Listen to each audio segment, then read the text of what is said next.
Pour la 50e année, Chypre se réveille divisée. Au nord, comme au sud de l'île, le 20 juillet est synonyme de recueillement pour les habitants. 20 juillet 1974, il y a 50 ans, Chypre se réveille sous les bombes. La Turquie vient d'attaquer le nord de l'île. 200 000 habitants fuient vers le sud, 40% de la population. Le tiers nord du pays est occupé. Une réponse militaire à la tentative de coup d'État de nationalistes grecs seulement 5 jours plus tôt.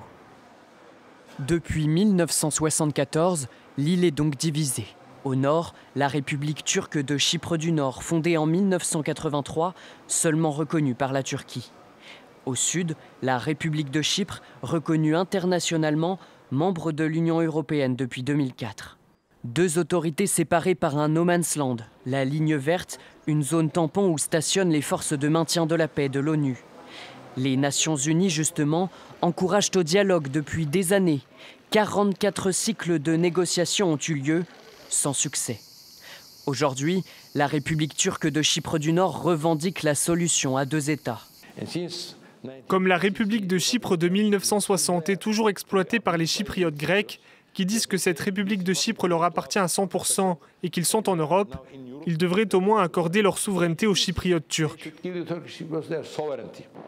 Projet insensé pour la République de Chypre qui prône quant à elle la réunification. Ma plus grande préoccupation est la fin de l'occupation turque et la réunification de notre nation. Symbole de ce conflit gelé, Nicosie, la capitale, divisée. Aujourd'hui, l'île est aussi marquée par de grandes disparités.